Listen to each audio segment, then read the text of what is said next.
Alright. I'm gonna turn the volume up for myself. I hope it doesn't disturb you. Now, as you'll recall, we just got out of the industrial era, as you can see. I have my colonies, as we saw before, and I think I was planning on making incursions into the neighbors next door over in Poland, and, well, Georgia's a bit inland, but...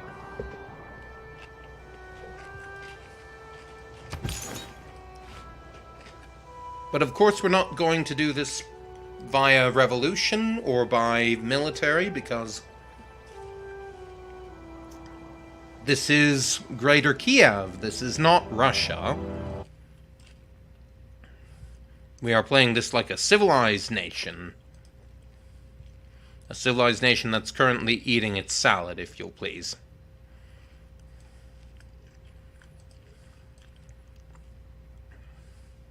Sorry. There we go. And of course, we're not only going to look over here, but we've also been looking to the area which is the Crimea, which is not where Kievan Rus ended up settling. Although apparently it had some colonies over here, and I think we've used those already to make Azov, Tmutarakan, and apparently Sarkel as well. Alright, so, that being said... Oh, by the way... And of course, there's a situation over here between Persia and Chingeti. And I am their suzerain, and not very happy with what they're presently doing in Persia. Or what the Persians are doing, rather. And I do miss Civ 5, where you could try to persuade people to make peace, but... alas, I do not think this is to be done.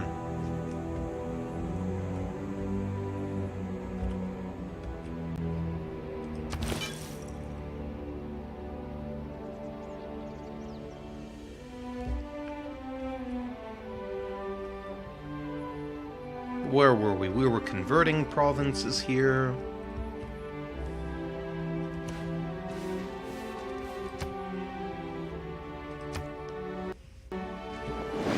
And of course we are going to drive Poland up the wall, because they are very definitely Catholic.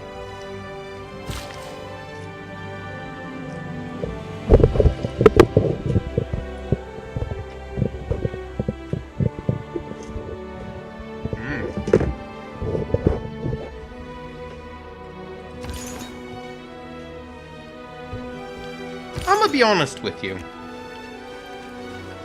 I could crunch on spinach like some people do chips.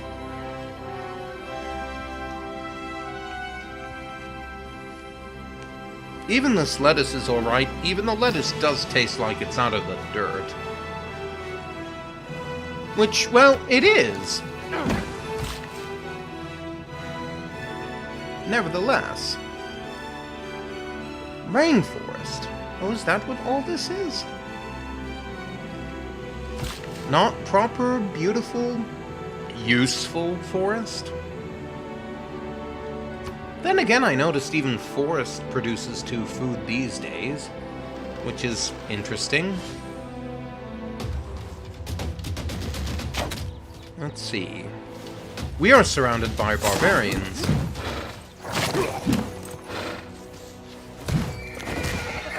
Dang! Uh-oh. Well, that's great. Well, I'm glad we fertilized some tiles, but dag, yo, we lost some population and one of our lovely holy sites. I ain't happy. I ain't happy. I ain't happy about that, yo. Not remotely. I don't think... No, we can purchase certain kinds of units, and those are not the kinds of units I want. I'll take a builder, though, and we're gonna repair that.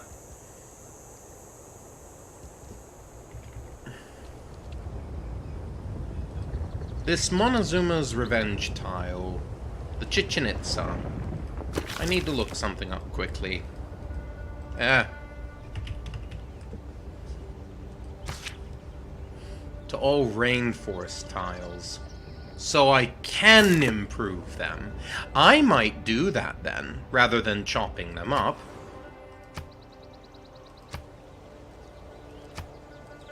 If you ever grew up playing Civ 3, then you'll know that rainforest tiles in that version are all but useless. You can't do anything with them. Just chopping them and replacing them with normal forest, even that's better than just leaving it unattended, because not only does it only provide you one food unimproved, but it also provides disease which kills your population. It's very interesting that it's used so differently in later versions. I'm not saying bad, I'm not necessarily saying good either. Just very interesting. I think it probably is good, but more important to me than anything else is just how fascinating how we've changed our view on rainforests. Don't get me wrong, I'm all for greenery, as you can hear by my munching periodically.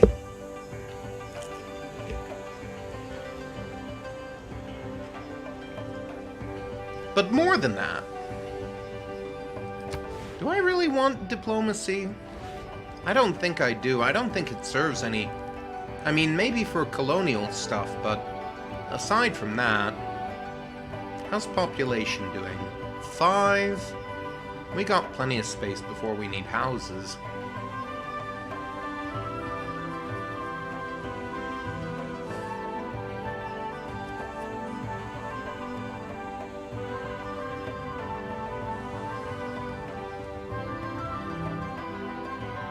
A grove might probably be the best use. I really don't think that Potala Palace is really all that interesting to me. Despite some of the interesting buffs, don't get me wrong, I see how useful that would be, but... I just don't think I have an interest in it. A builder would be a better use of my time if you ask me. Speaking of Civ 3, I will definitely admit that I kinda do like how builders are treated in later versions of Civ. In particular, this one.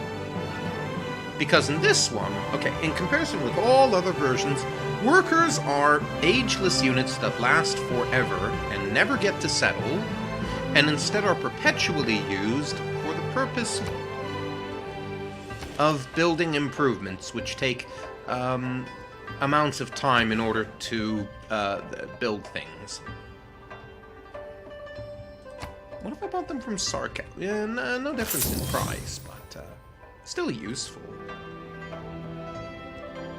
Why am I buying stuff with gold?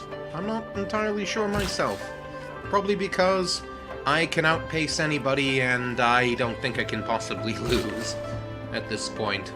Which, if we're to judge by the score, is a pretty fair assessment. It is possible somebody might beat me, but highly unlikely.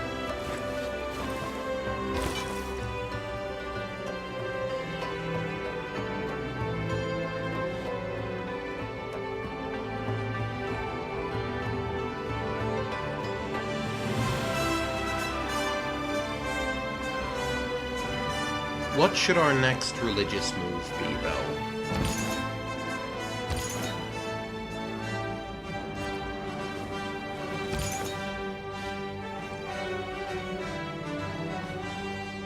Probably back to Azov, I think.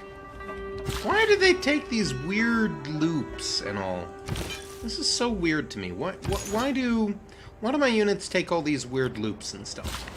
I don't get it. It's very odd to me. There's probably a reason for it.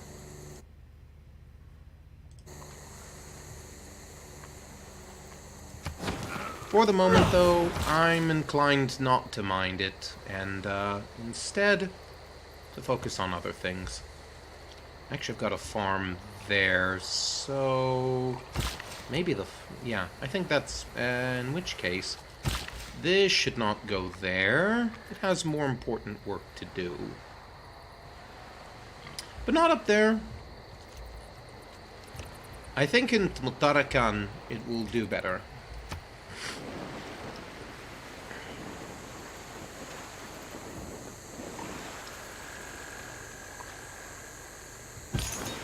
I'm not sure if industrialization is the right way to go either for a civilization which is trying to win without nuclear holocausting the world. Vigosh.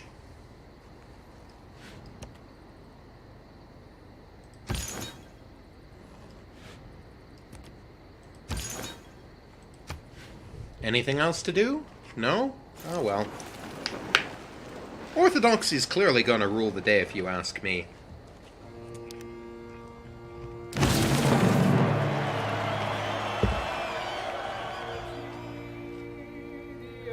Ah, finally a 15-population city. I'm surprised at that, actually. Must simply be on account of the buttload of housing we've got, due to the farms.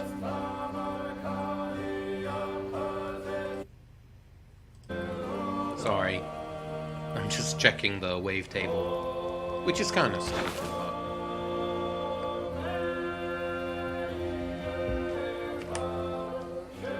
let's just enjoy the Tamil music for a little bit.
Now, this is going to sound like a really odd choice, but I think I want Joan of Arc.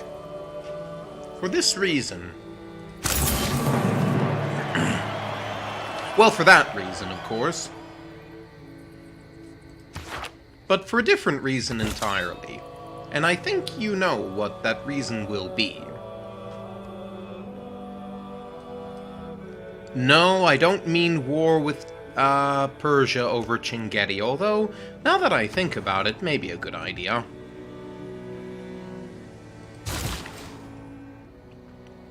But you saw, of course, that I could get a relic off of her.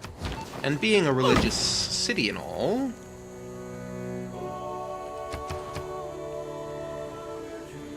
definitely in my interest.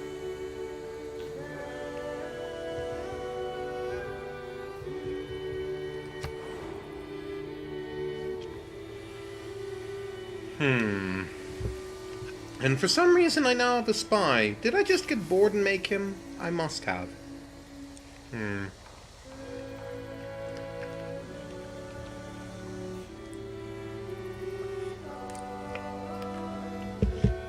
Geez, you literally could have an infinite number of spies. And never quite have all your bases covered, I see. Must say, not that interested, but... sure, why not? Don't know why he's making telegraph noises immediately here. Is it just because we've only just reached the industrial era and... never mind.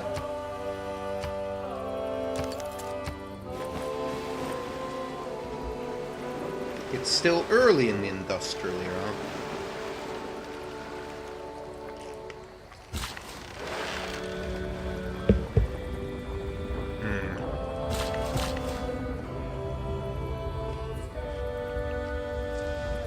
Hmm. He can't improve it for some reason. I wonder why not.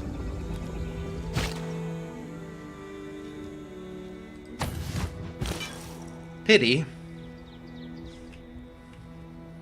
I could use it. Oh, hello there. Hey! An apostle to fight. Good. That ought to be interesting.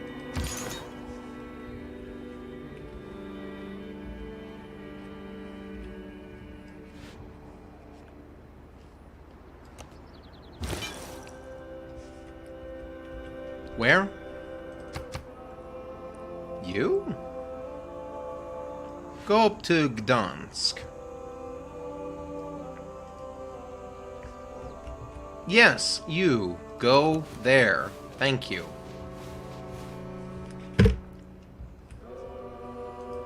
Oh yeah, by the way, you have a new mission now. We're going right for the jugular. So to speak.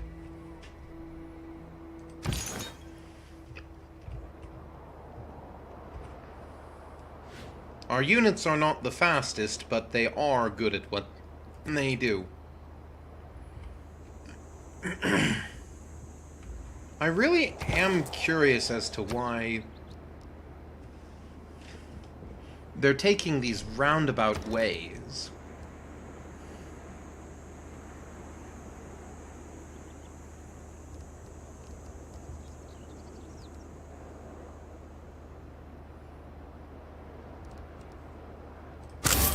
I've never used one of these yet. I probably really don't want or need it, but... I mean, because it's been so dead easy thus far that... why bother? But, nevertheless...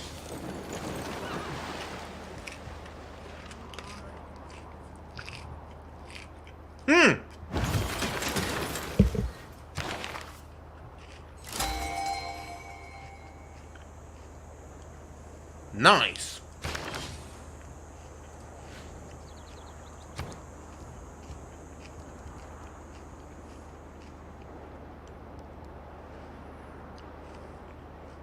A shipyard. Ah, very useful. I've looked at the shipyard before, and I remember that not being particularly useful to our aims here. Still trying to shove the Potala Palace down my throat, though. I'm good, thank you.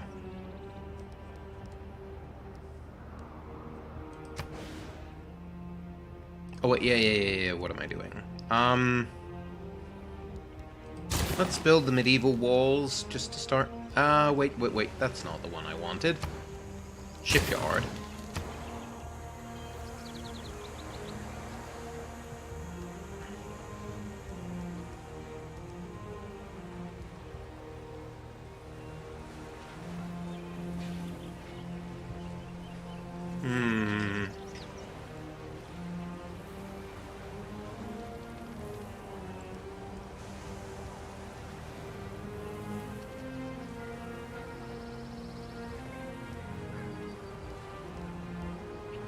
I think shipyards are the way to go.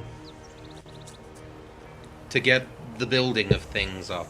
Because we want more buildings. Buildings are good, right?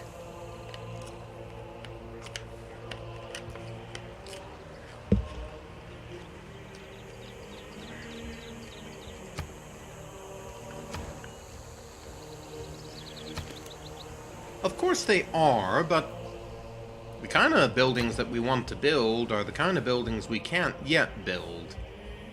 Because we've run out of space and or population to exploit.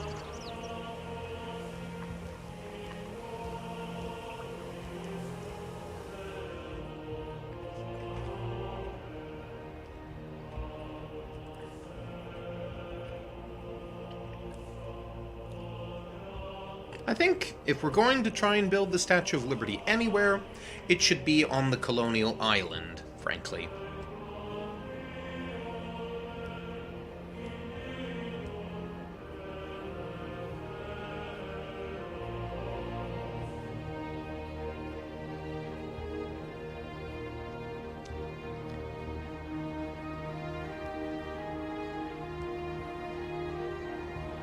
I can't help but feel that's a waste of time.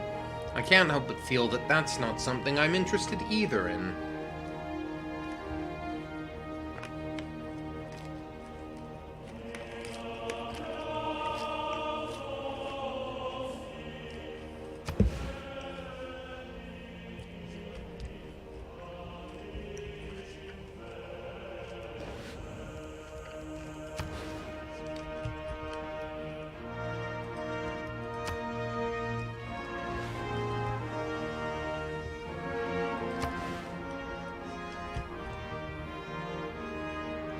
That's kind of worth it. Not really, but kinda. Oh, that's definitely not worth it. Hell, let's just build a university there.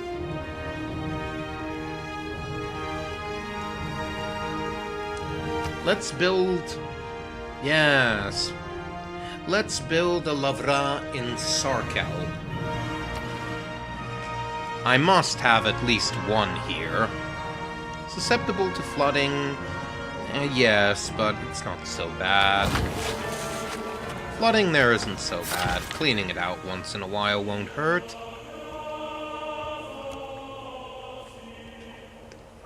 Alright. The Sistine Chapel ceiling.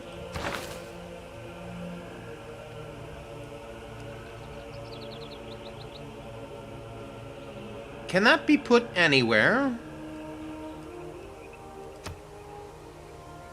I would like to move that out later.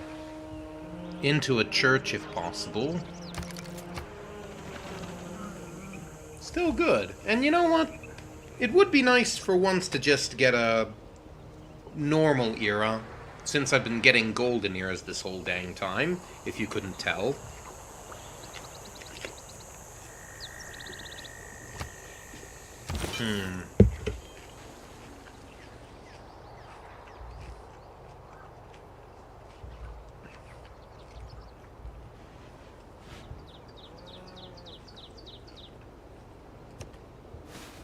Yes. Plock has converted to Catholicism.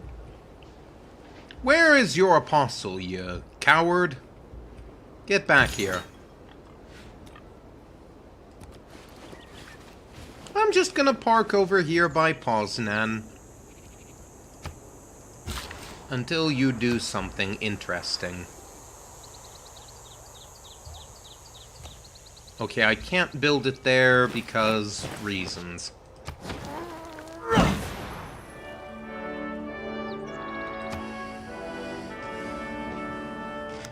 Because that courser just has to be there.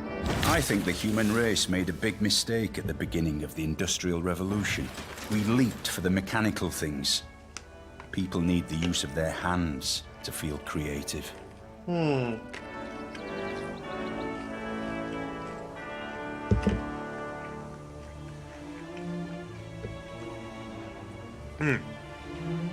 If you'll pardon the eating of my completely well, I don't know that it's organically made, but grown from the earth salad.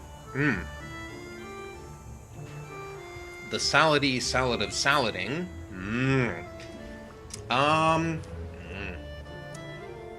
You know, there's something in this. This idea that mass production can't replace creativity. I understand there's a lot of needs in the world, and I'm sure I'm not the only one who does, but... We have learned of a method to supply power to our city, but it will require us to burn fuel. This source will produce smoke and pollution, so we must weigh the costs and benefits carefully. To be honest with you, I've never made it this far. Certainly not in the, Gathering Storm DLC. Or expansion pack. Are they calling them expansion packs anymore? Anyway. So, power is a new idea to me, but I do understand it's going to involve pollution and CO2 and seas rising and that kind of bullshit. Yes, I said bullshit.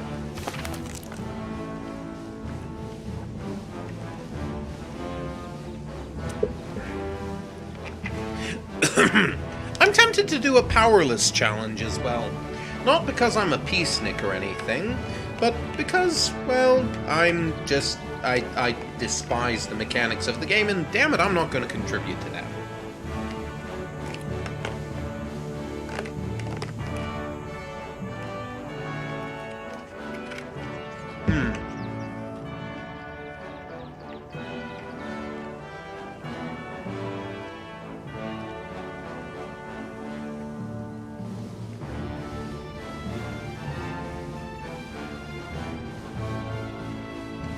So the way this was portrayed in Civ 3, which I realize bringing it up may not matter much to most people because they may not have played it. You really should though, because it is the best of the 2D era Civilization games. It's beautiful, the animation is excellent, and the civilizations are pretty good. The way that the Industrial Revolution was set in the 2D era Civilization games, to my knowledge, they're portrayed with your, not only with power plants and with factories and scientific labs and that, but also your workers would build railroads all over and make all of your non-city tiles produce... Our wisest minds have developed plans to build a new device, but it will require a regular source of power that is greater than human effort. We must develop a way to provide our cities with power, if we are to use it. Anyway, you'd build railroads in each of the tiles, and so you'd just have this whole block of railways surrounding all your cities, so that they could get more production. Of course, you'd only do this with your cities that have, with your tiles that have improvement, I should say, improvements. So, this tile has a mine. In Civ 3, if it had a railroad on it, it would produce one more shield than it would otherwise, as well as the one extra gold you'd get from having a road running through it. Which, again, an extra gold for a road, an extra gold and an extra shield for a railroad. That was the Civ 3 mechanic. So a map cluttered with roads, and then with railroads, was entirely common in Civ 3. Not especially pretty to look at, I admit. Excuse me. Are there any other places you can move, Mr. Buonarroti? Not apparently.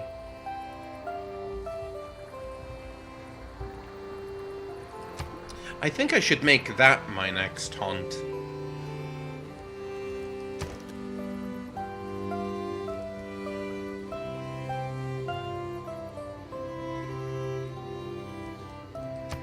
The next thing I should do is to build...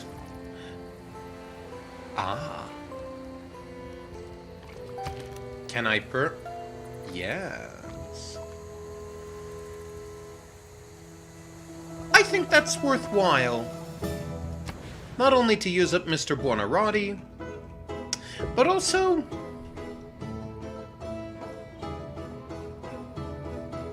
as finally a good use for this governor. Build it here. Excellent. Most excellent. Can I buy anything else here, or... Yes, I could build an amphitheater, but honestly I'd probably better save up. Got plenty of housing already, so don't worry too much about that. Maybe I should get a great writer instead. But I should also save up. So, instead, let's produce, since this city is currently idle, let's produce something.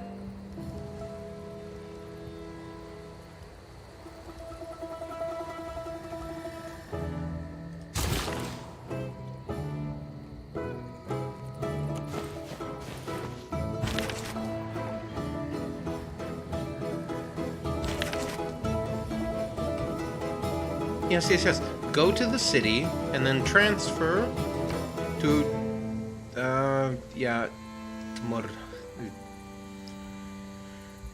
Tmuratakan.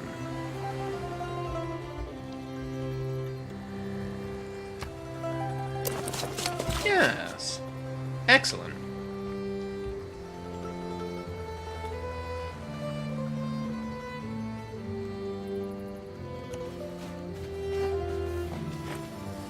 A trading dome would improve gold output, but I don't need that. Frankly, housing would be more useful. And that will be his contribution. A little more housing.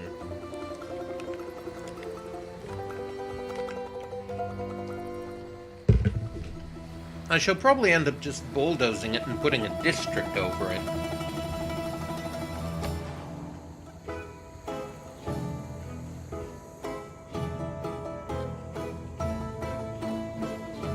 They're going to Brazil, huh? Interesting. That's unfortunate. Oh, hey, we've a seam of coal. Where?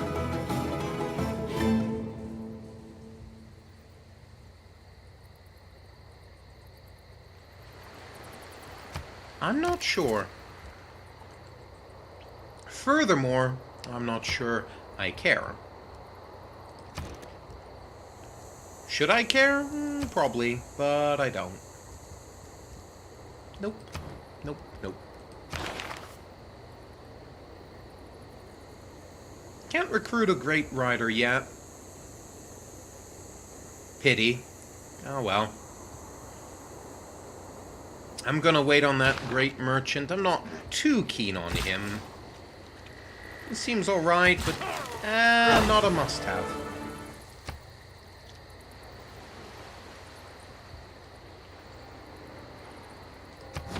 Maybe I should build an archaeological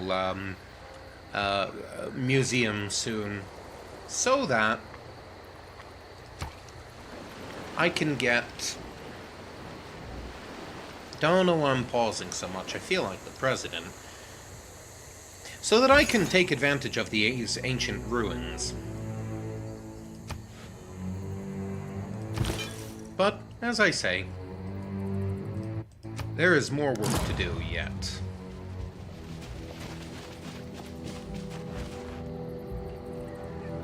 My apostle's simply biding his time at the moment. Okay. Cool. You go ahead and counter-spy.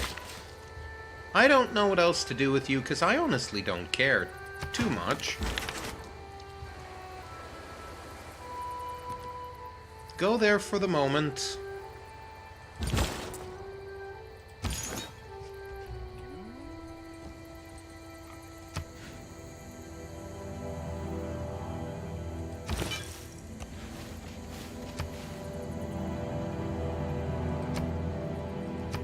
Ah, good. Good for you. Oh, I didn't know we could identify dumb shit like that. Sorry, but if it's not happening in the vicinity of anything I care about, like, say, my own land, why do I care about storms like that? Maybe something to keep my scientists occupied with, I guess. In that respect, I suppose it's useful. But not of any use to me.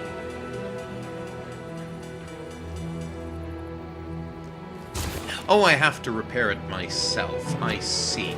That's fine. I will do that then.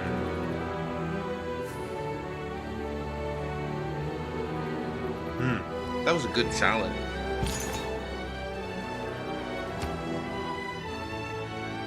Nah. I still don't see why I should care about that.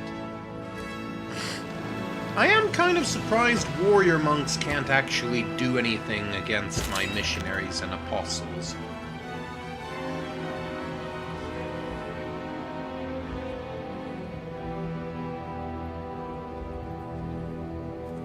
Can I help them at all?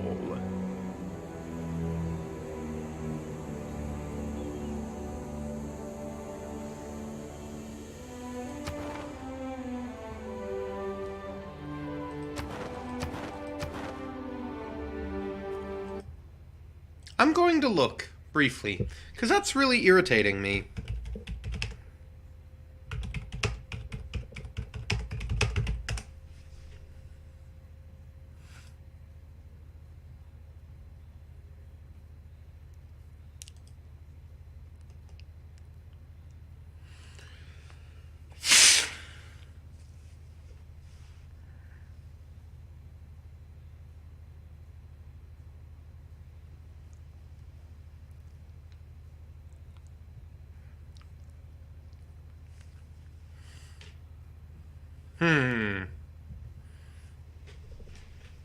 I could go on a Protectorate War casus belli, but do I really have to wait until it gets killed?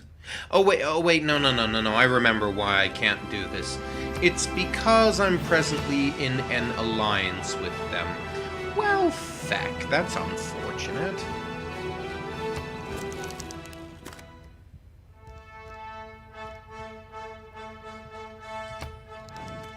Whatever, I'm gonna take my mind off of this by looking for some deals, I guess.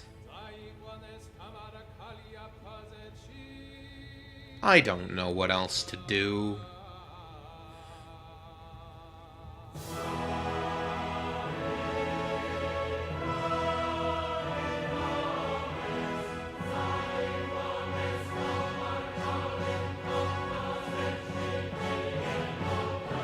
Okay, obviously not with you, then.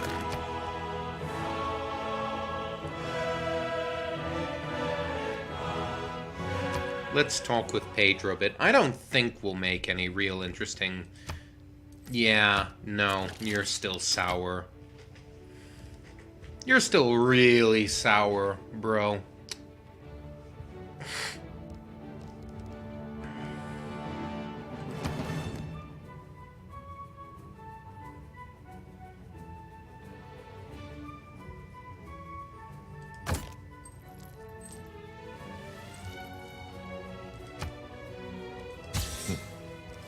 How about that?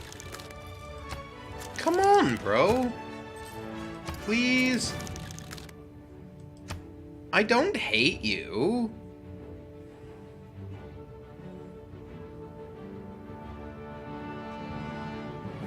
What are your agendas? City-state ally? Oh, yeah. Yeah, there was no way I was ever gonna like them. Which is a pity, because I like all their other allies, but, jeez.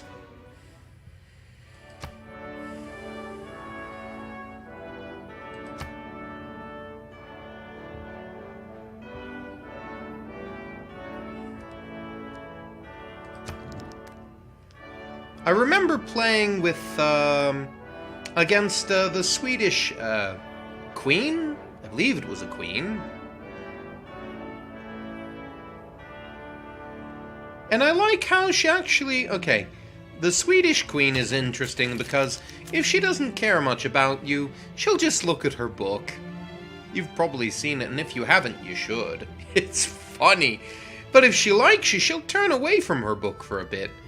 I very briefly had friendship with her, and it was kinda nice, you know? Unfortunately, I've got the Polish to deal with, which, under normal circumstances, as a Roman Catholic, I'd be great with, but as playing as the Eastern Orthodox in this game, no such luck. I'm just gonna keep you there for a bit in case something happens. I am tempted to do a Protectorate War if stuff goes south here, since they are at war with Persia. But I'm not gonna let it get very far. If I can do anything about it to keep it from getting very far, I am.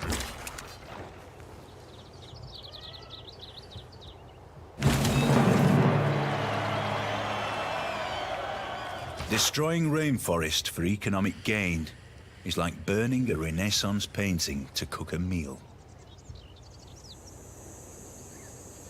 There's some truth in that.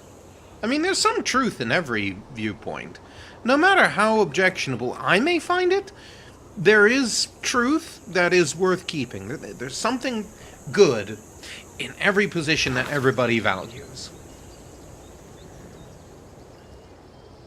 I've had discussions with people lately about values that they have.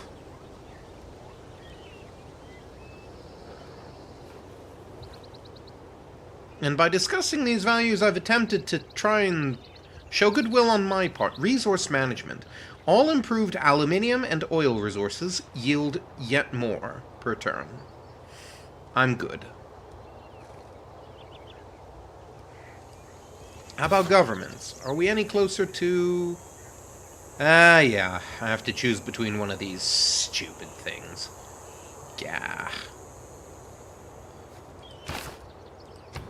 I'm not interested in any of them. To tell you the truth. Well, now what then?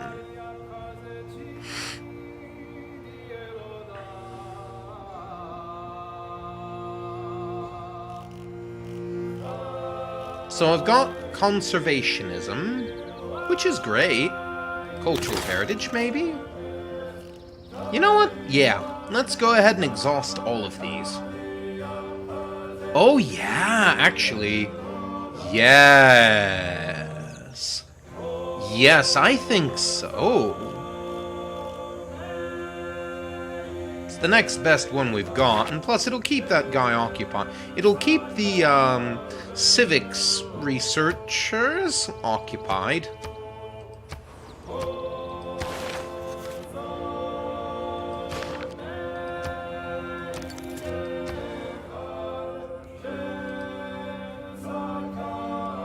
I'm just really uninterested in the whole liberalism thing. It's just not interesting to me.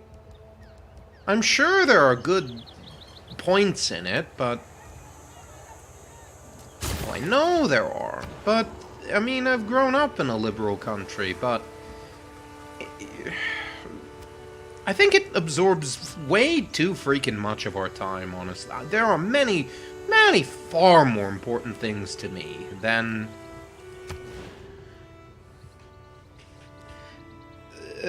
science. It's not that science is unimportant. It's not that it's unuseful. It's obviously useful. It obviously does a lot of good. That's wonderful. I'm not opposed to science, but science without a narrative behind it, without, if you like, either an ideology or a religion. Science is aimless, directionless, and amoral, not immoral. Not without... It's entirely neither good nor evil without a direction, which means it can turn both good and evil, depending on how it's used. But science can't tell you what's good and evil. You have to have some other source to understand good and evil. Now, pain is a real thing, but pain is not always bad.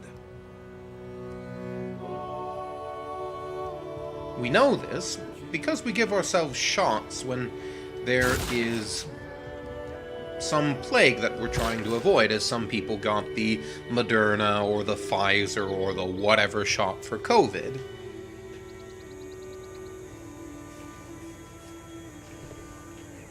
They were taking a bit of pain so that they wouldn't have a greater bit of pain. But it wasn't an absolute hatred of pain. If that makes any sense.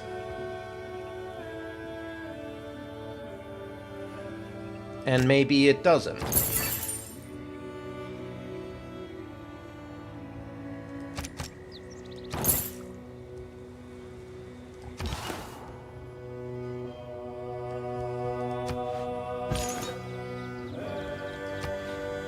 But it's not just taking shots and taking minor pains to avoid yet greater pains, although that is one reason that we do take pain, but sometimes it's also good to take pain so that... Excuse me, I had a piece of bacon stuck in my throat. From a salad I was eating. Okay, you have to build these in order. Yeah, alright. Fine.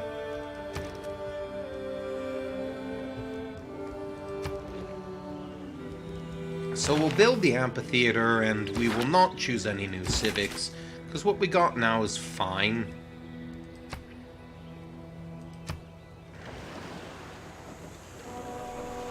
But sometimes pain is...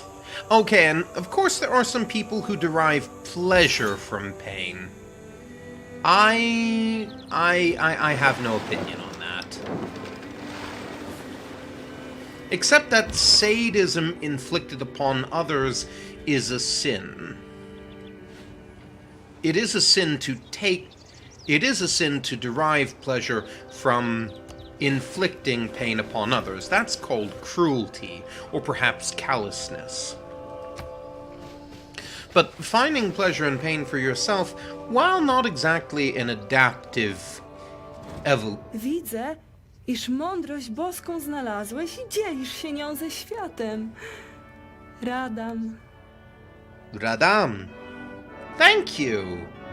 I'm glad my faithfulness pleases you, even while I convert your cities, ma'am. You're gonna like what I'm doing with the place. You're gonna love this. Painted icons on the walls, fasting for like a third of the year. Oh yeah! You're gonna love this, hon.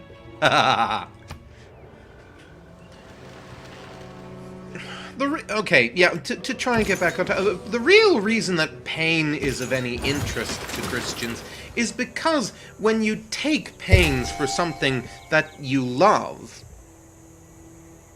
I'm not saying if you just injure yourself, to show somebody you love. No, I mean...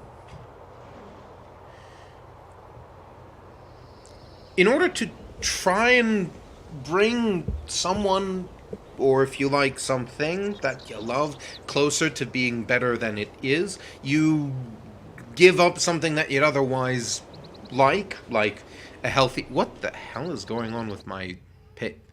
Oh, yeah, because I was looking stuff up. My apologies. Okay, so if you take time to look at... If you give up part of your life and part of what would otherwise make you happy for the betterment of someone or something you love, then that's pain well used. It may not be pain that prevents more pain. Martyrdom, for instance, can be very painful, but martyrs to various causes, the Christian martyrs, of course, or martyrs for communism, or martyrs for love, or poetry, or love suicides are a common problem that crop up within various cultures. These things, though, they do have one factor that has some truth in it. Now, okay, if you're thinking of committing suicide, do call for help, because it's not good to want to end your life. However, no, I'm serious about that. Don't give up on life. But if there is someone whom you love and you want to give your life so that theirs might be bettered, well, do consider if there are less extreme things you can do first. But if there really is absolutely no other way and you've mulled it over for weeks, months, years, and there really is nothing else you can do to improve their life, well, there probably is definitely a better way, because this is America. Giving your life for somebody else is highly unusual unless you're like in communist China or Mongolia or something like that. But some people do give their lives, not in terms of killing themselves, but in terms of their work, or they're putting up with somebody else's failures as a human being.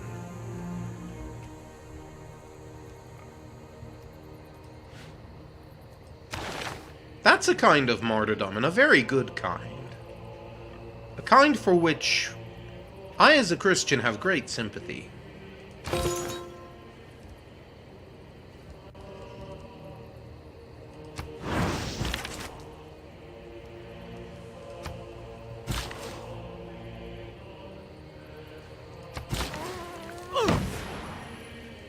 Giving your life up in that way, giving up your time and your effort and your patience for the sake of somebody whom you love is good, even though it doesn't prevent more pain. In fact, it will bring forth a great deal more. But you don't love the pain itself, you love the person for whom you are suffering the pain. And that's a very different thing. That is a kind of joy from pain that isn't masochistic, but that isn't preventative. And I think we've forgotten that that kind of appreciation of pain has been lost on us these days, which is most unfortunate. We're worse human beings for lacking an appreciation of pain.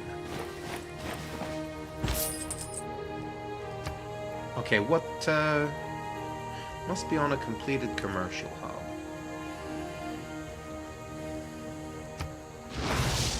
This is part of why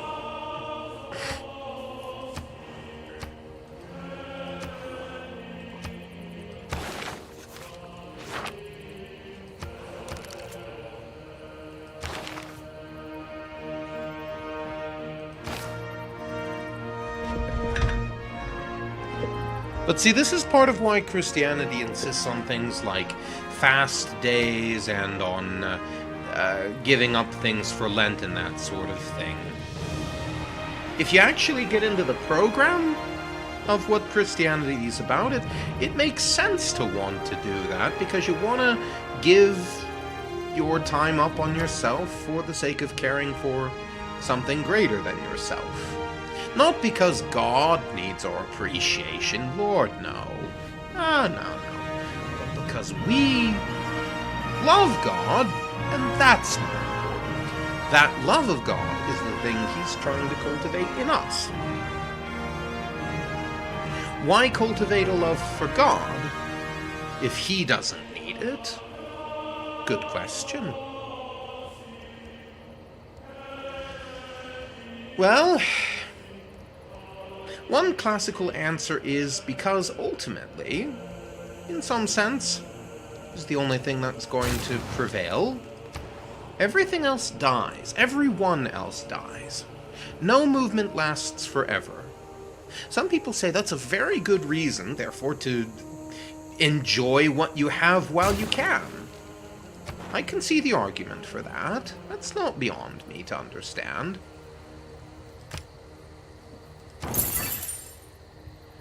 I can understand why people see this transitory life for what it is and enjoy it for what it is. And, well, I don't know what the good Lord makes of that, but I think He can appreciate that. But that's entirely my own conjecture, mind you. What I know for sure, though,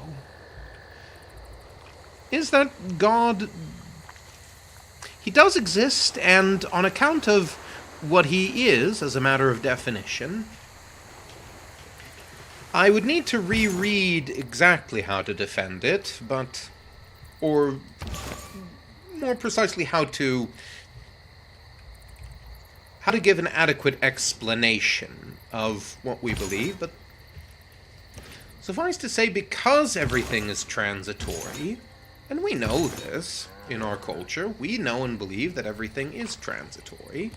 Therefore, that being the case, because nothing lasts forever, therefore, without one thing from which everything must have come, that not only pre-existed everything, but that is unshakable in its existence. Without something like that, can anything else exist? It would seem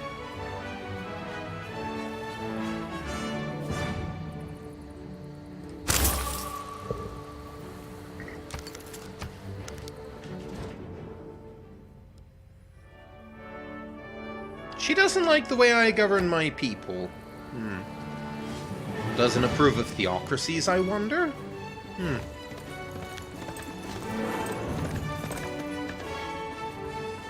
I shall figure that one out, because that's very unfortunate.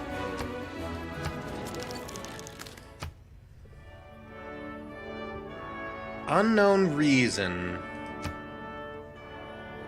An agenda that I'm not going to be able to see for a very long time, I think. Maybe never.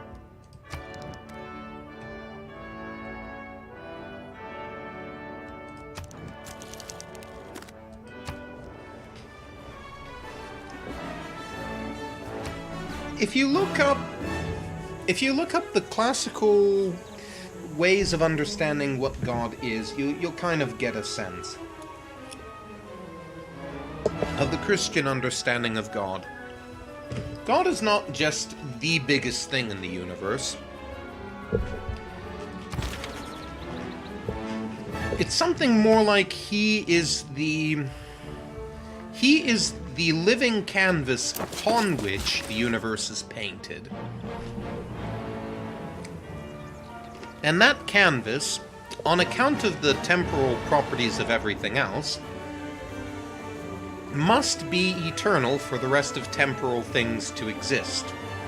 Else the world wouldn't exist. For nothing can come from nothing. Thomas Aquinas is the classical example of this, but he's not the only one who explains about this. How are we doing for housing here? Personally, I think a mine would be a better improvement.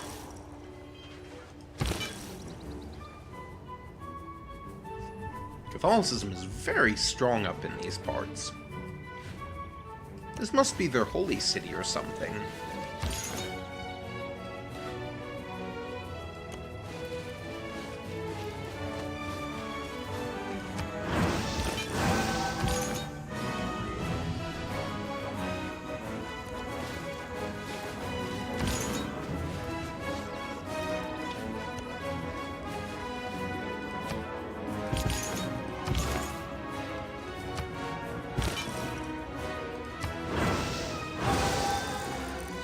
Gentlemen, thank you for all contributing. You're doing wonderfully, and I'm very pleased with you.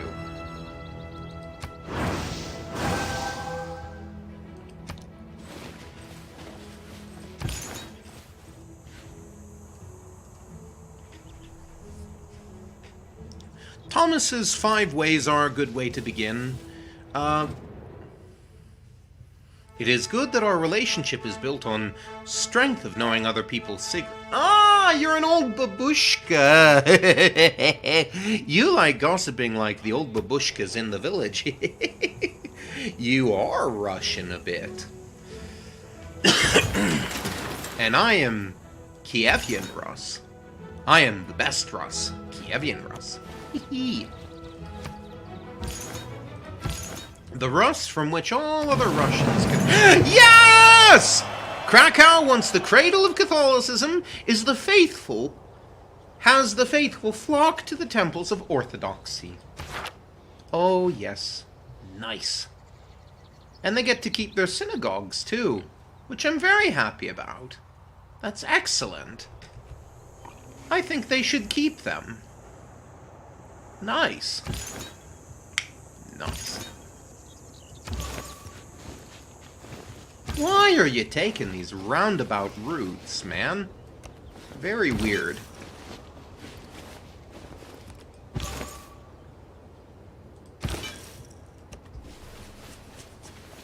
I do not understand these units or their mechanics.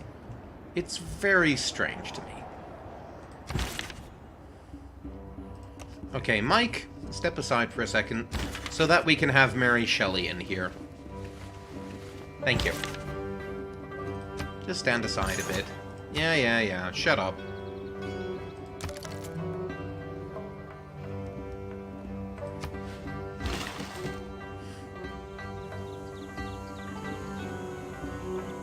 I swear, if I don't convert everybody by the end of the modern era, I believe that's this one here, I don't know how I'm gonna win. Because I honestly don't think I can lose with this. I think I'm doing everything absolutely right to win this way.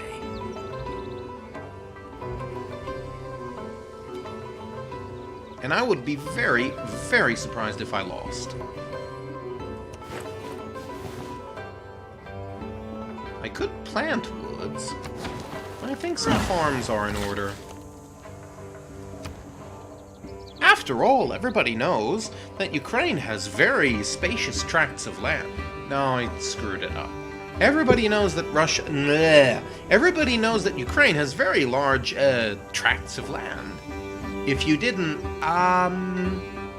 what is that anime with, Axis powers Hetalia, something like that? Where Ukraine is very rarely depicted, but I think I'm gonna shut up for the moment and just focus a bit. I've been talking so fucking much. Ooh, a Ferris wheel. Nice. That would be great. I don't really need it though. Damn though?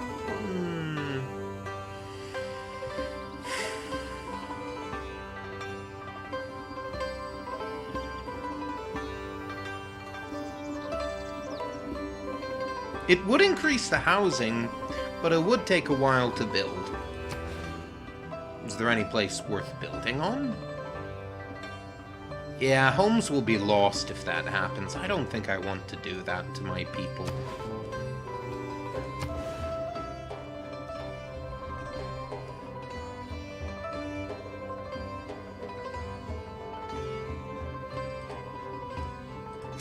Let's try building a dam and see how that goes. I have high hopes for it, although this is now a puddle, as happens when you build a dam. Dam. Wait a minute. Oh wait, no, I can't do that, because the person who could do that is over here. About to finish that granary, though. That'll be useful. And you know what else would be useful? An art museum. Excellent. Oh, excellent.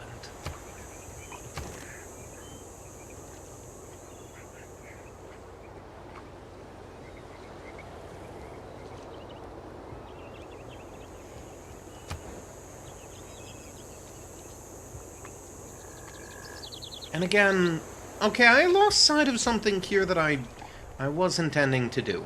And I forgot about because I've been kind of talking about politics and religion, and which is great. Which is all fine, and honestly I could probably win even just with a religious victory, but I did say I wanted to colonize. Didn't I? I could swear I did. Science owes more to the steam engine than the steam engine owes to science. Our people imagine a waterway where none exists yet. And this new discovery may allow them to build it. You now have the ability to construct canals.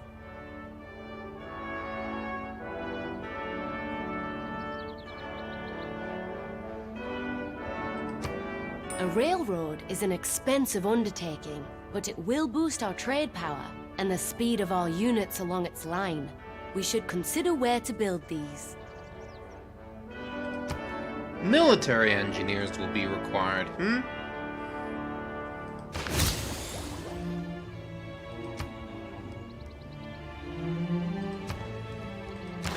Well, what next?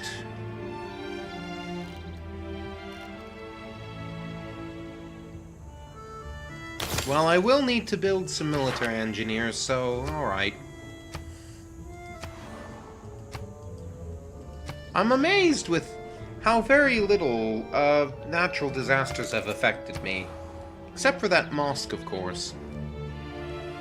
But I am greatly pleased.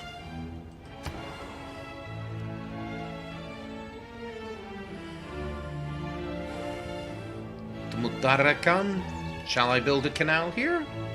That would be nice.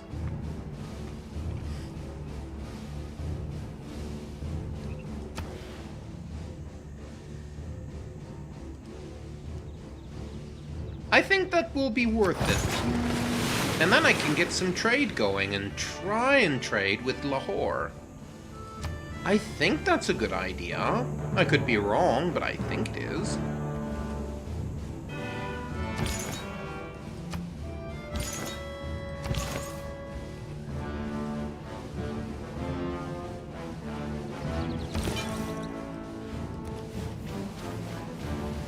Honestly, I don't think it's going to matter here in a bit.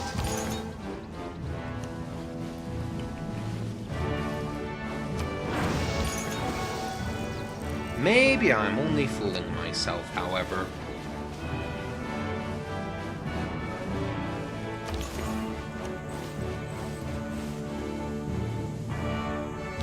Still, it's not like orthodoxy is baseless at the moment. Oh yeah, man. I feel really good about orthodoxy's chances now. I beheld the wretch, the miserable monster whom I had created.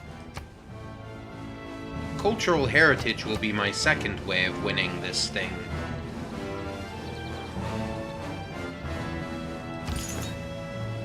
Ah, go for it, bud. Okay, you may have been wasted, but don't worry, there's like 4 others there. You'll be fine.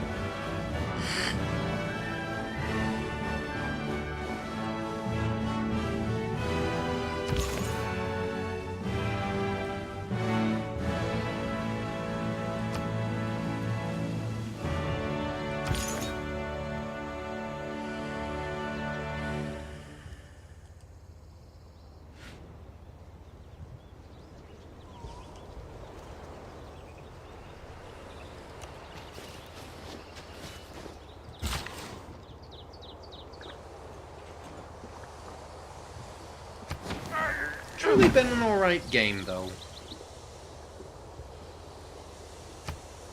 Now, I don't know how I got it.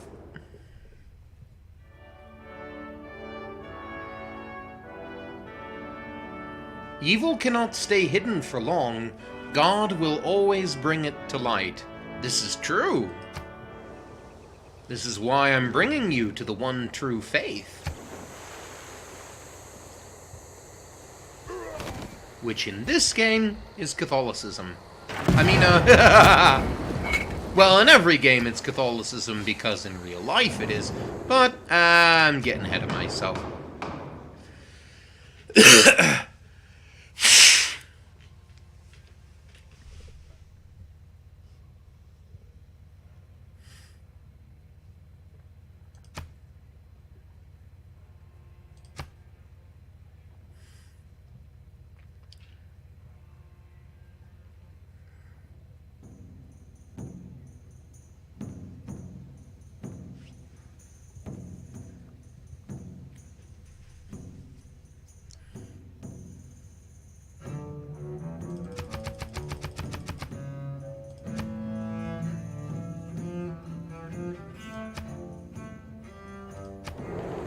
I wonder how this shall go. Work in the city proceeds fitfully, for the city is short of power. If we do not have enough resources stockpiled, our units, cities, and civilizations will not achieve their greatest potential. That's fine. Oh no! Dag, yo! I should have put that last one in.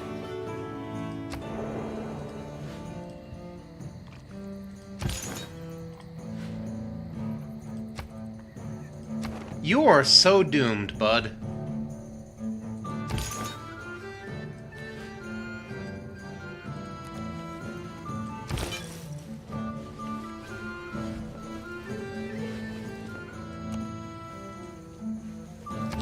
Convert, heathen swine.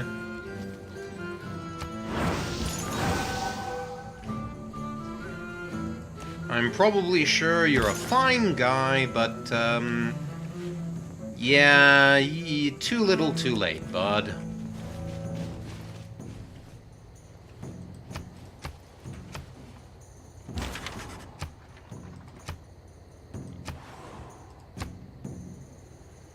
River flooding in a city that I don't own and don't care about.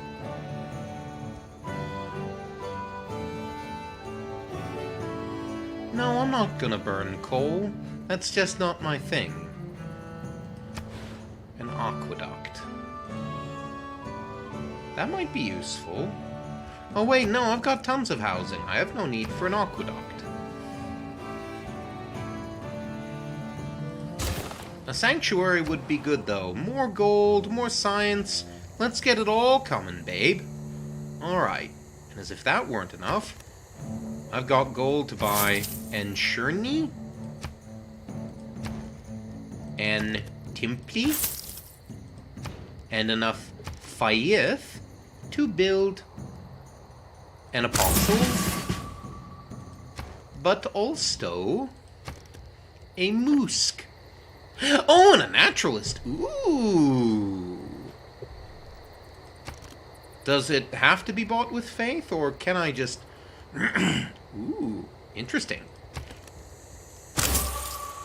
Well, let's buy the mosque first. And we are gonna need another builder, so yeah, let's just keep developing here. Too many units of the same class. Ah, well, that's alright. Let's put the B units on. Let's see how that goes. And let's also rest this apostle here. This intelligence brought us back from the prospect of paradise, held out after the lapse of 100,000 years, to the pain and misery at present existent upon Earth.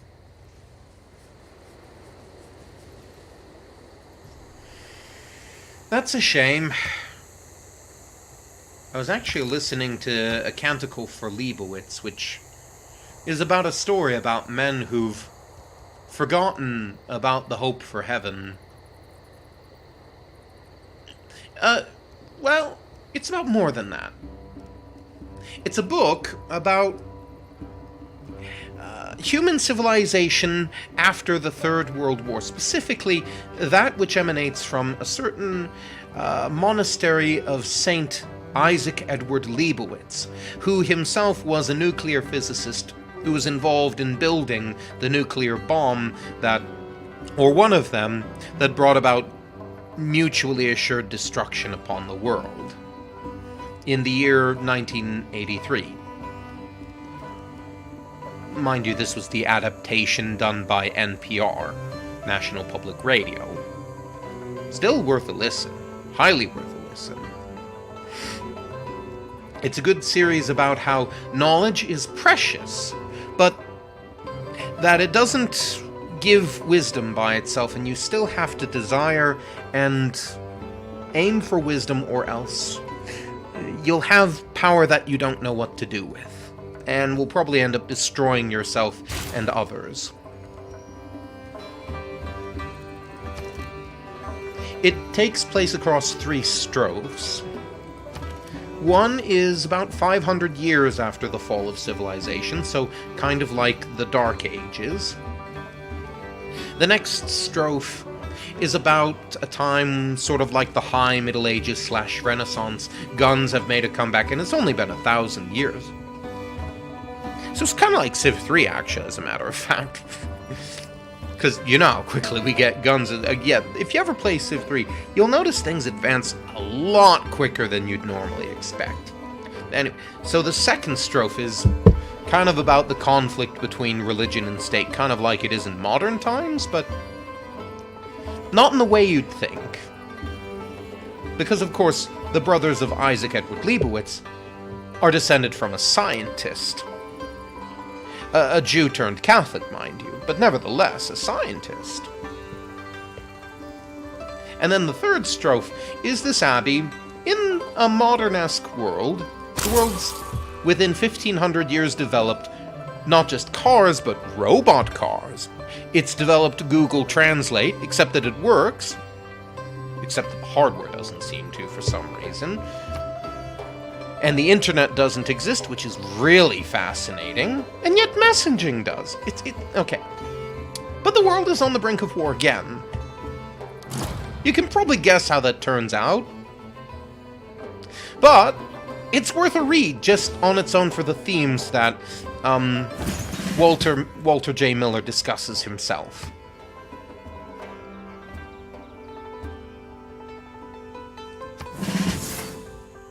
Indulgence vendor? Yeah, it's not really what I wanted, but it'll do. Send him to Kutaisi, because I don't foresee him coming quick enough. Should I do a preserve? Oh yeah, I was working on one before. Yeah, I totally should then. It'd be stupid not to. So a farm does not seem like a wise use, but on the other hand, it seems like the only available use here, so instead I'll deal with that iron there. Sarkel has a missionary.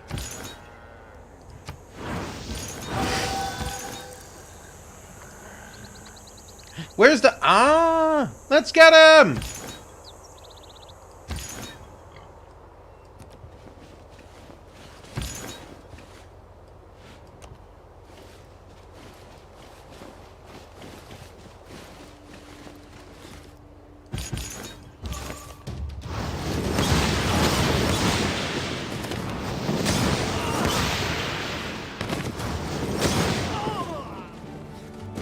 Yes!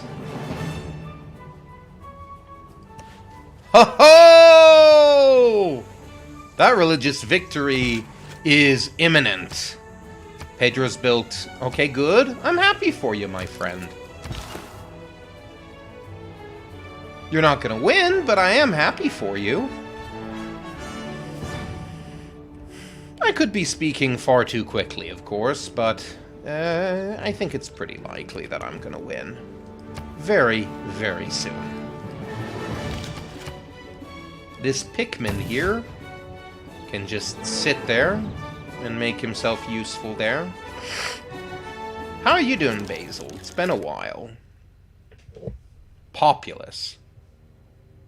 Respects other... Okay, well, I'm glad that population isn't something you hate, but...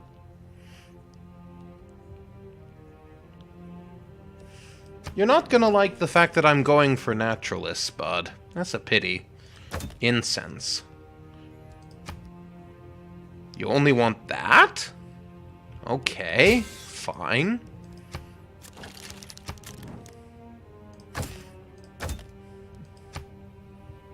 Not willing to trade anything for that? How about Diplo points? They never trade more than 20, but that's worth it to me.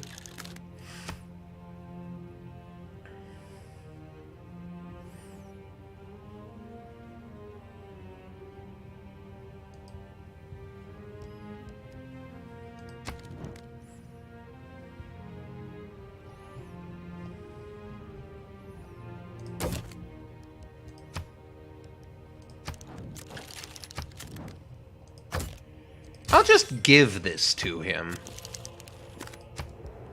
Because I don't quite value it. Because I'm uncultured swine, and frankly he's more uncultured swine, so I'd rather help him be somewhat less. I'm sure that made total sense there, by the way. As if anybody cares. Of course they would, if anybody were watching.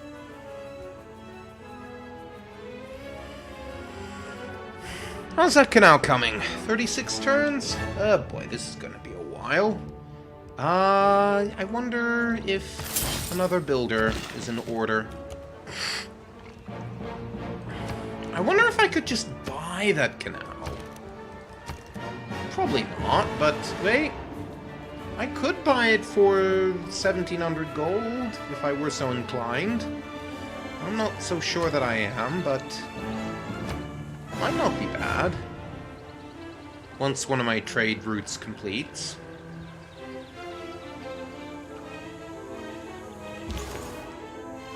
Speaking of which, how's Chingetti coming along? It's doing alright? Good.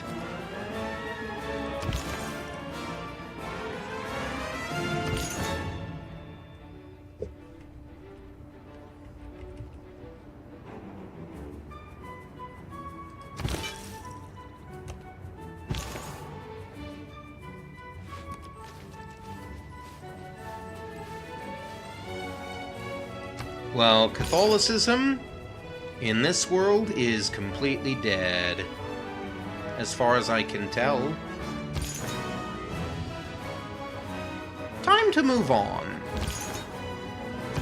And scavenge like the scavengy scavenger I scavenge am.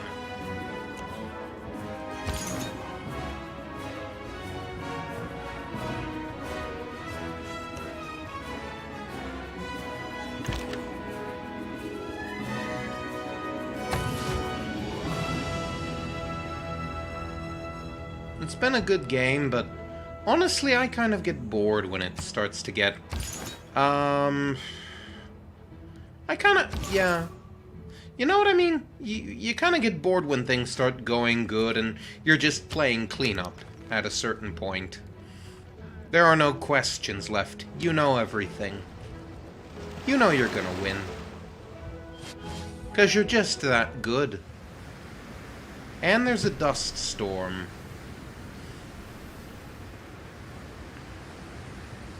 This fertilizes things? I don't believe it. Still, I'm surprised I haven't seen a dust storm yet. I wonder if someone's using fossil fuels yet. Yeah, Marxism. That's not an advancement.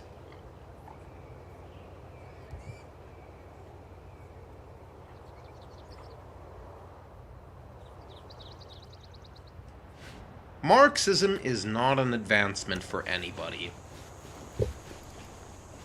Except for those who may be a bit callous to the poor. You know, realizing that poverty is actually a problem, rather than just a lifestyle choice among crazy hippies like myself.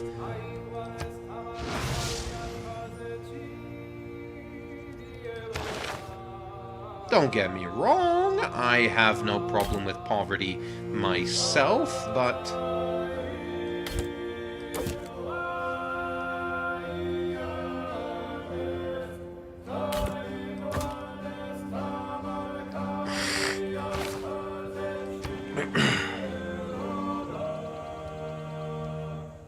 by which I should more accurately say, I'm not poor and therefore I don't have problems. Neither am I rich, but I live a simple lifestyle, and I try to make the money that I have count. But I realize some people don't even get money to make count.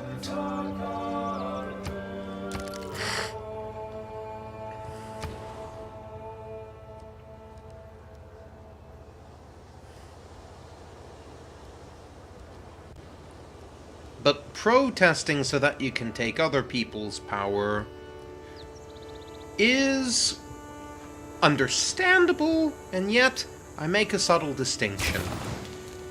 We should protest not in order to take over other people's power, but so that they can give their power to us. Or perhaps more rightly, so that they can share their power with us. You see, there's nothing wrong with being poor, and there's nothing wrong with being rich. But the rich have to be constantly prodded to be reminded that the reason that they are rich is nothing to do with any supposed superiority of their own. Nobody's superior because he's rich or because he's poor. It's what he does with what he has. If you abuse what you've got in order to satisfy your own selfish ends, this makes you a bad person. Not a contemptible person, not a person who deserves hellfire. Every person is a contemptible person in that sense, is a person deserving hellfire.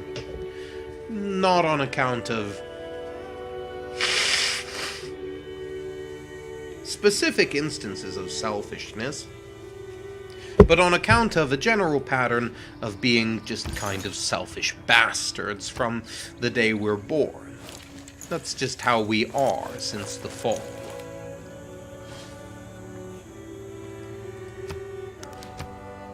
The more science intervenes in warfare, The more will be the need for engineers in the field armies. In the late war, there were never enough sappers at any time. Very good. Now, that's good and all, but...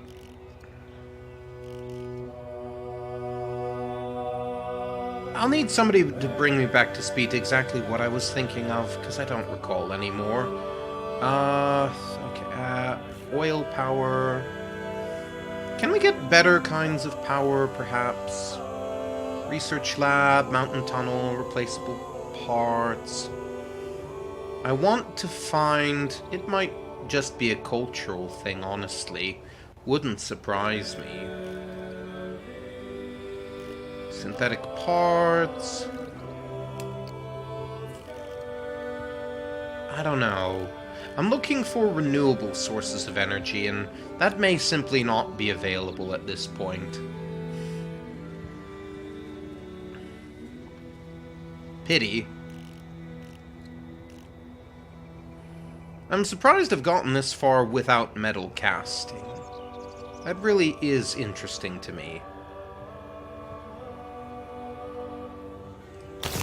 For the moment, I'll just stick to gunpowder and metal casting, not because I need it, but because it has a little bit of utility to it.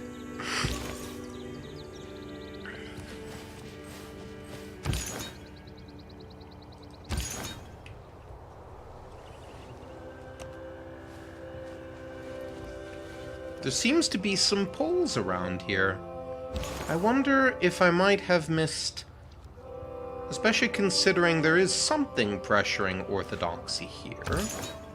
I wonder if I might have missed something.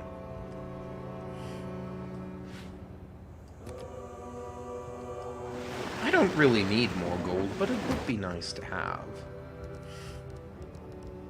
Know that feeling?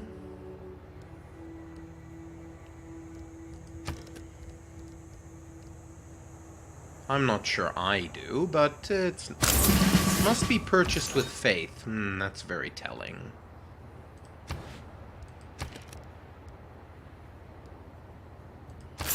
I'm going to try and settle. I determined I was going to do so, and damn it, I'm going to. I'm gonna settle on the coast over here. Not... Wait a minute. No. Let's settle... here. Let's settle right there. Right in the desert. That will be a good place. It'll make up use for an otherwise useless tile, and yeah. And I'll be right next to Lahore and to Poland. Poland might not like that, though. That might be a problem, but on the other hand, it might not. Okay, we've got a trader here. Who can we trade with from here? Nobody I care about. Actually, that's not true. I could trade with Muttarakan. On the other hand, if I move to Galich, or Galich,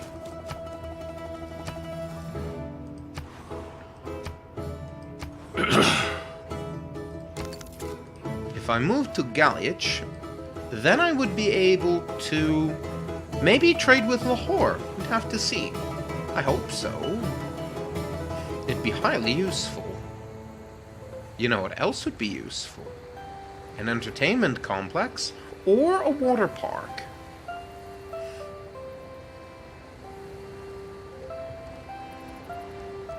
A desert entertainment complex. I like that idea. I say we call it Dynamite Dunes. Now about you. Dynamite Dunes wouldn't be half bad right now.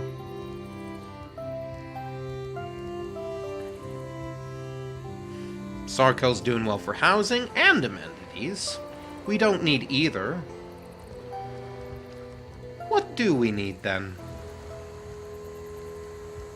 What do we need that we can train here? I don't want an encampment. It's not that useful to me.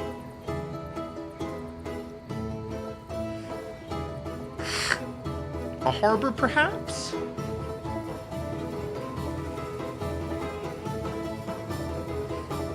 I mean, my gold value kind of hasn't increased in a long while, nor has my faith, truthfully.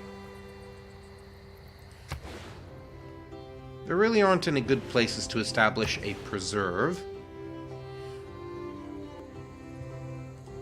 A dam, however, that I can make useful.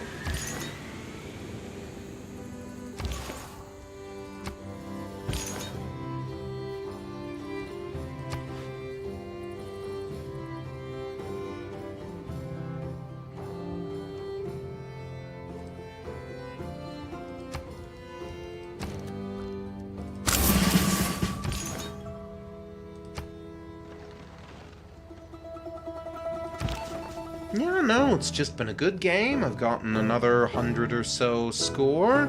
Nobody else has really gotten much closer. Which is kind of sad, but... only kinda.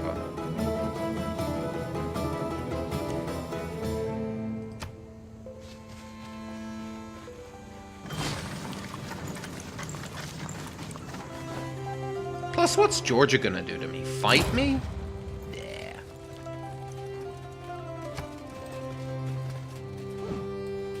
I can't help but feel that Cyrus is gonna be our enemy here if we don't do something about him. I wonder when that alliance wears down.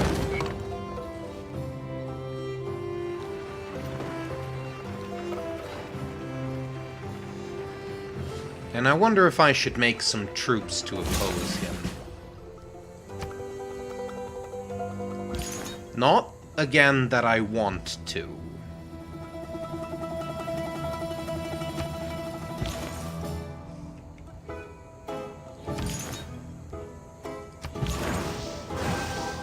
Alright, man. The Orthodox Alley is here.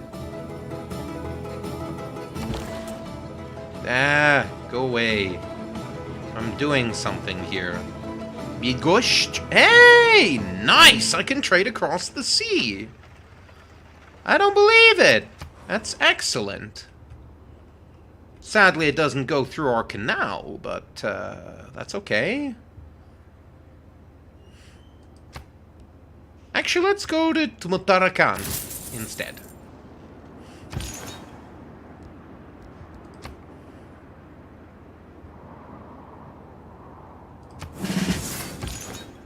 And let's get this guy moving to continue conversion of cities. Let's do some more exploration with our little apostle here, who's still walking in zigzag patterns, I presume, because that's his religion. I don't know what to make of these guys. I really don't. Just sleep there for a bit. And you. Also make you a translator as well.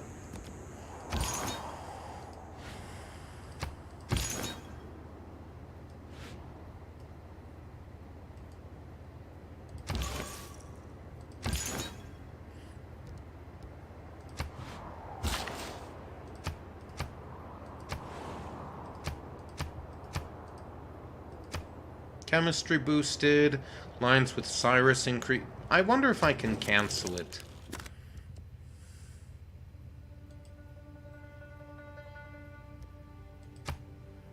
Maybe I can't.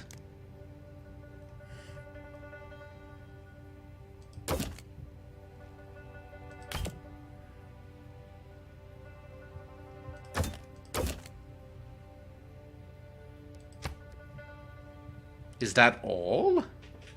Okay, fine. Luxuries used to be much more powerful. But I digress. Digress from what? I'm not entirely sure. This whole game has been one long digression. I must say, damning it has done a great deal of good. Which is not what you'd expect from somebody who's theologically... well, savvy is probably the wrong word, but...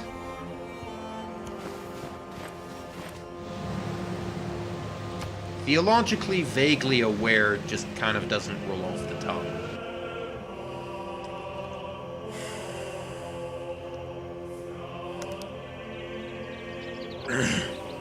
Bad news, sire. Not that we're at war, but someone fossil destroyed by an crossbowman. And my alliances have worn out their welcome. Finally.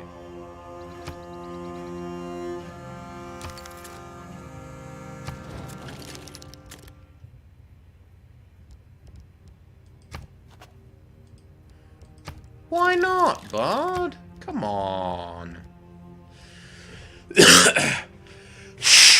Oh, don't let that get in the way.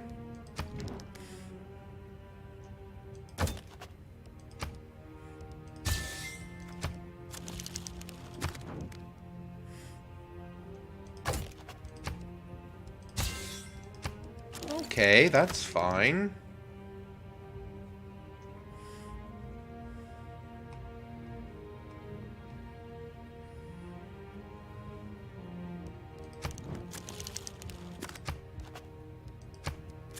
We were just friends, bud.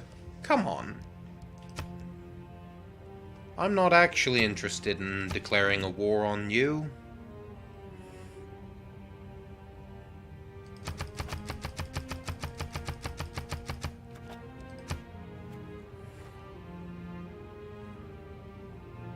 That might be worth it.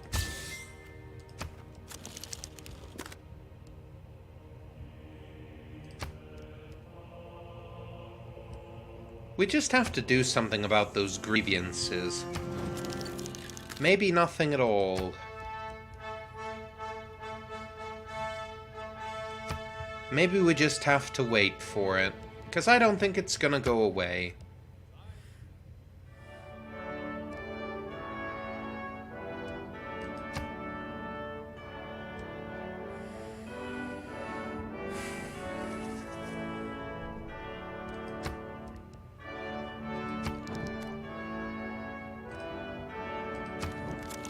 Maybe we should just give her a gift, soften her up a bit. Congratulate her for joining Orthodoxy.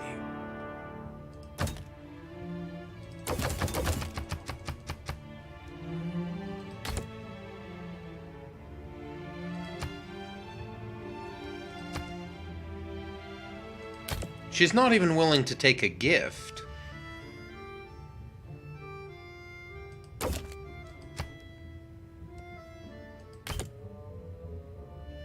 Not even taking gifts, that is a problem.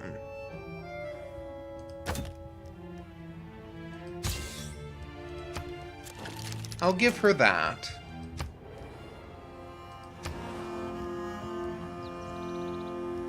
I ramble about so many different things.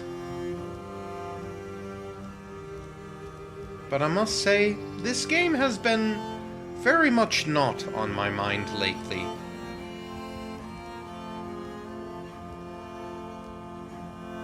I'm actually doing alright in this game. So alright that I kinda just don't feel the need.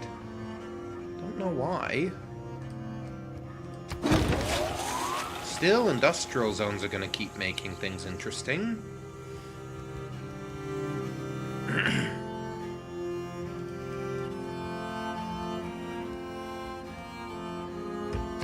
Nothing left to explore? I don't believe that. Matter of fact, both of you go and explore beyond the Sea of Marmara. There is plenty left to explore. There's a whole chunk of the map that we don't know anything about yet.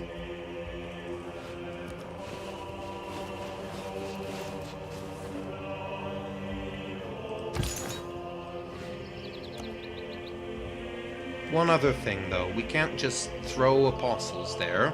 So let's get some coursers out.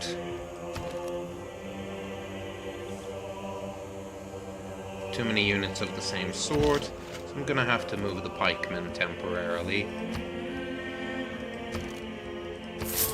Good. And I am actually going to move this knight off of here and send him across the way.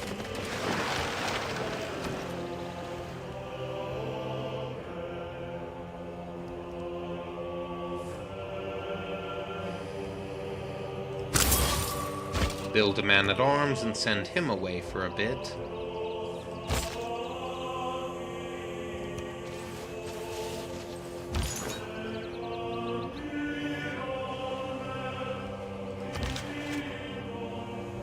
The days of that religion are numbered. Adamongo or something like that. Truly, this has been a good game. Hey, I didn't tell you to go there. I told you to go the other way.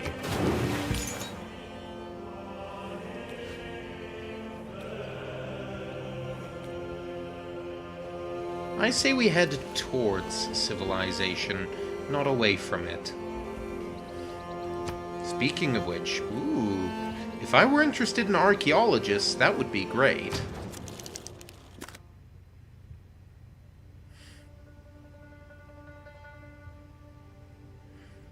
Likes to see civilizations in constant struggle. Oh, you're bad.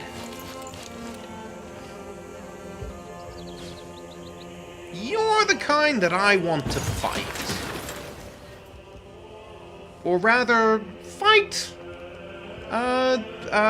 Fight not with fire, but fire? Something like that.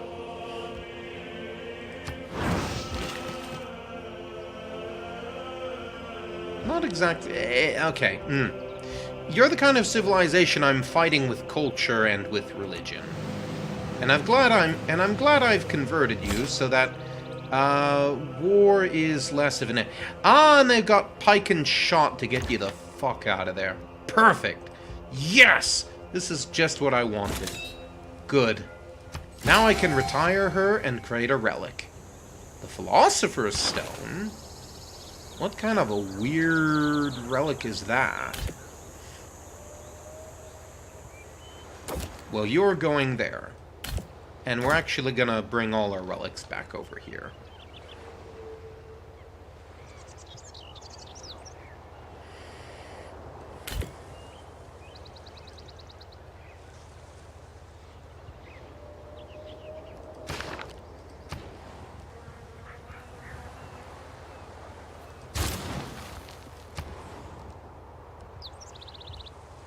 Things have been going well.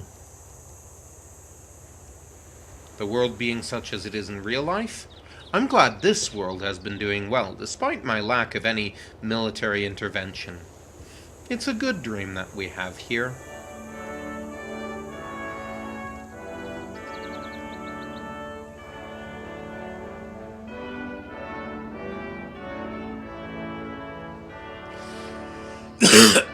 Excuse me.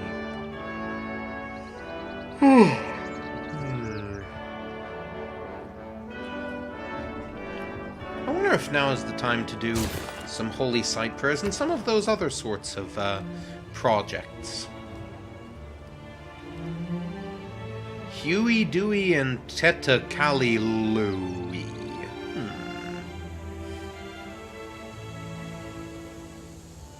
Not really interested. I mean, I'm just kind of... Really, colonies are the only thing I can think of to make this more interesting. Aside from just wrapping things up, finally.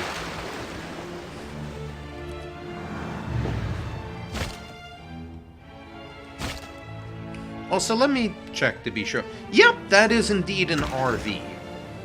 Because apparently our settlers now don't just camp for the day. They use their RVs. Fascinating to me. Anyway.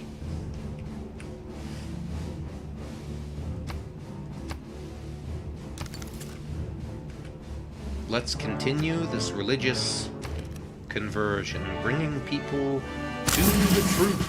Yes.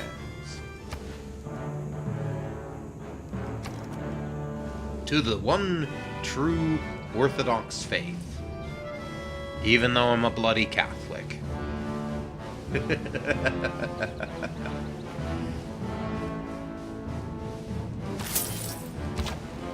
I love this game. But of course the reason that I'm doing it, despite my real-life commissions, is because, again, we are playing Kievian Rus.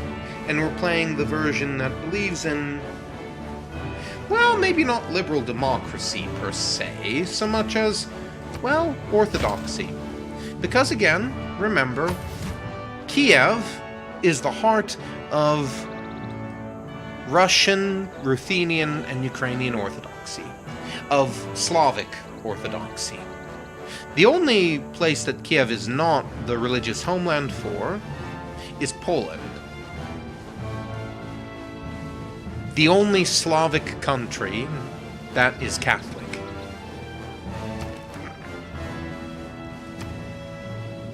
Not to say anything against other Slavs. As a Catholic, I'm at liberty to take joy in Orthodoxy, which truly is a good religion.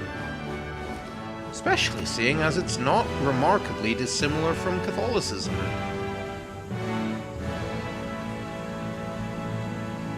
In how it practices, perhaps. In some of its definitions, maybe it is a little more vague. But certainly not all. And certainly not in the ones... And certainly, I think we agree, in the ones that truly matter. Jesus really is present in the body and blood.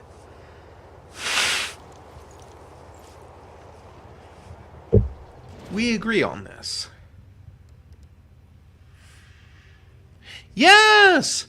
Come, be a friend with the glory of Rome. Be a friend to God. Brother, I brought you into the Catholic faith, to the Orthodox faith. Let's see. We'd be happy to let the world know we stand united as friends. You have chosen the side of Rome and God and me. Yes. All worth choosing, my friend. All worth choosing. Goodbye. I'm glad we can be friends again.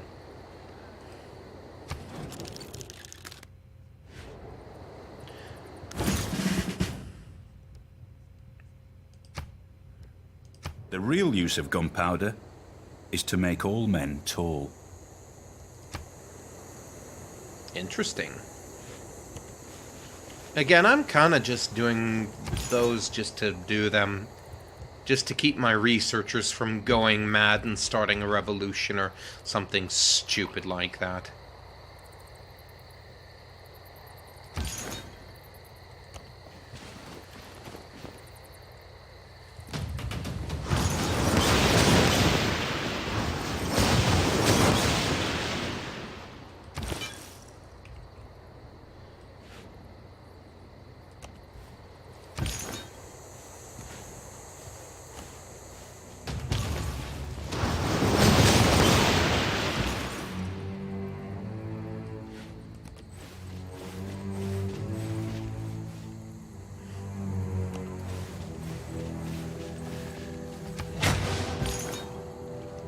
I forget how many charges a guru gets, but I gather it's not... It's certainly not enough. Alright, and our first city of the game coming in just about 15 minutes before we're gonna close... Or 15? Did I say 15? I meant 10 or so. Because I've been recording for almost 2 hours here. I do apologize. What shall we get here? Let's take a look at our magic map of mystery. Let's not go too far afield here. Since we're right on the border of Poland, Przemysl makes sense to me as the name of our city here.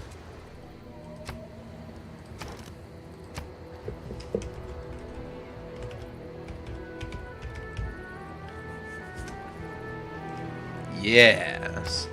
I have no idea how well this is gonna go. Will probably not go very well at all, but I like to think it will. Ooh! Let's do the orator thingy, mabobber. And go down to Rustavi with you.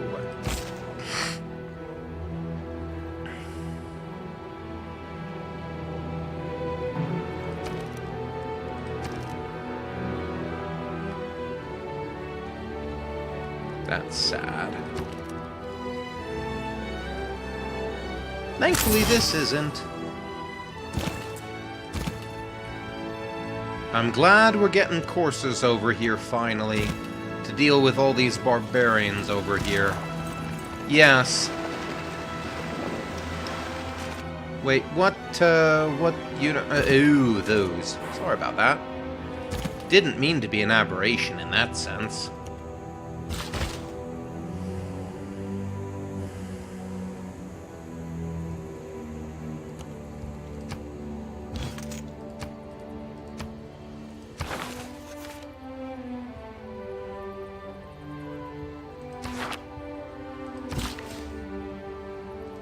I am slightly concerned because we're still not avoiding a Dark Age just yet, which bothers me a great deal.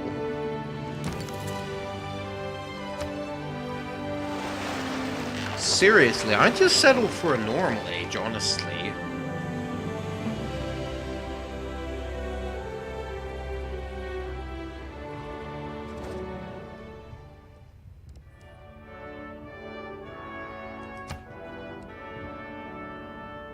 I don't mean to tread on ya, I'm just building a port. No! No, no, no.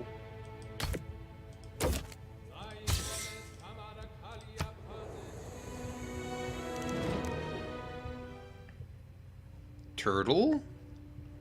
Ooh, turtle!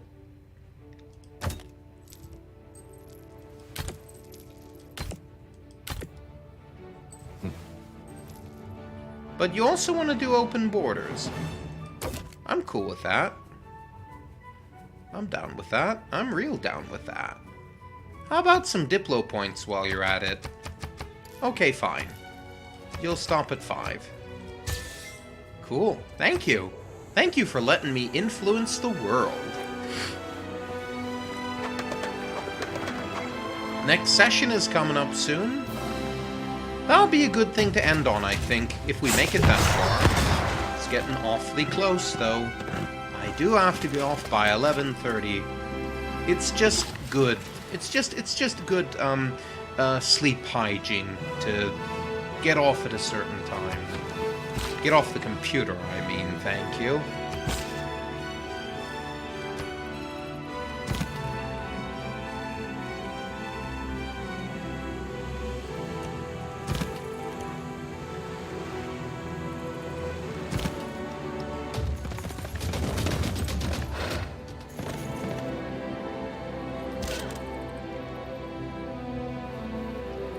Wow, this knight is pretty useless, actually.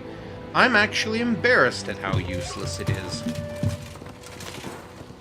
But it is interesting to see that that indeed is virgin territory looking to be civilized.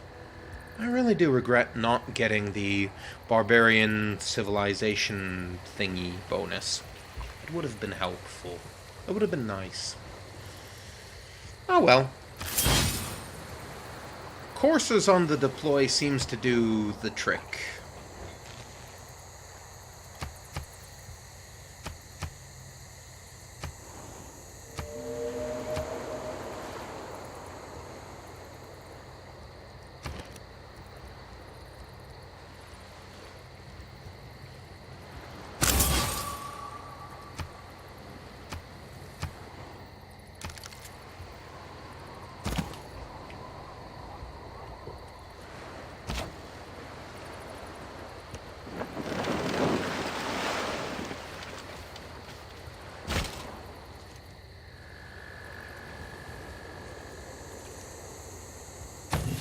If I need you to move to the city, I'm sure I can get you there in good time. Get him!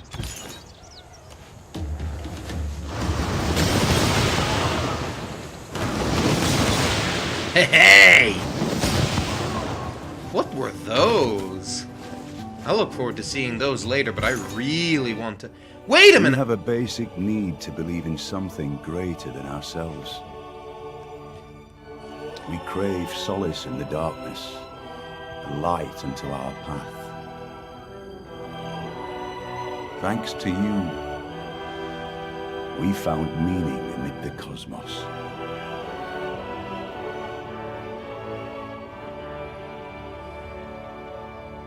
Yes!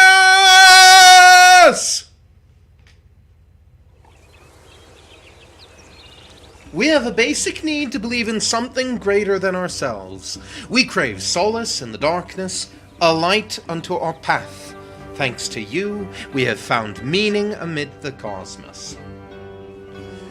Some people will take that as a sign for ideology, but you know what?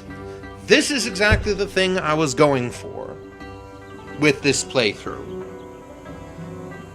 I'm kind of good as far as playing through with this. I might continue to pick this up. I honestly don't need to. But I think this is probably the end of the Kievian Rust playthrough. I still would like to do something on account of the issues between Russia and Kiev, because I have great respect for both countries, but this has been a good game. This has been an enjoyable game for me, just because meaning is important to me. It's more important than war, than any of the little mannerisms that we have that we call culture. It's more important to me than money. Meaning is what makes all those other things important. So, it was nice to have a world where I could imbue it with meaning. Granted, it is my meaning because I'm effectively God and I'm in charge of one world, and, you know, again, it's kind of like being the Jewish God. A God who's in charge of one people who's meant to disperse the gospel throughout all the world. Or not the gospel, because that's a Christian concept, but, well, okay. Shall we look at the timeline before we close up for the night? Well, let's look at the ranking first. I have reached the level of King Louis. Okay, cool. Graphs, mine. This white line is, of course, me. How long did it take? It took until turn 120. It's been about 240 turns, so... Oh wait, that's buildings constructed. Player Faith. Oh, I've been ahead in Faith for quite a while.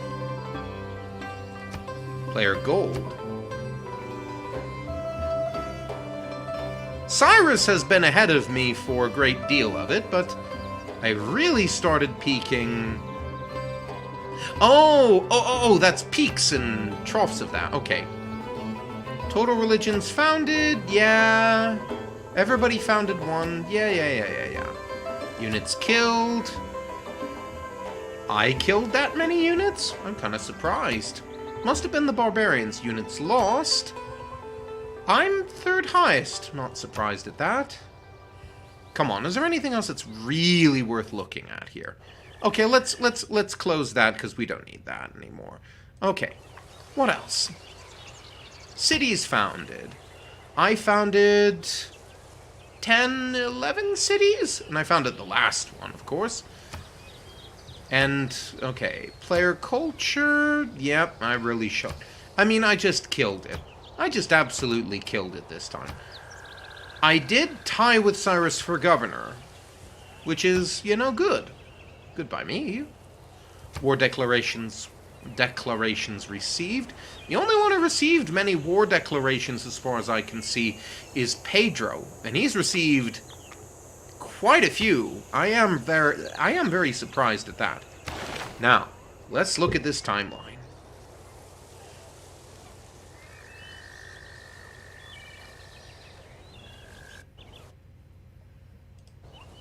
All right, and with that, I have to call it a day. It's been good. Thank you so much for joining me tonight. We may pick up with this next time. I'm gonna save it very quickly before my computer shuts down, because I did set it to do as much.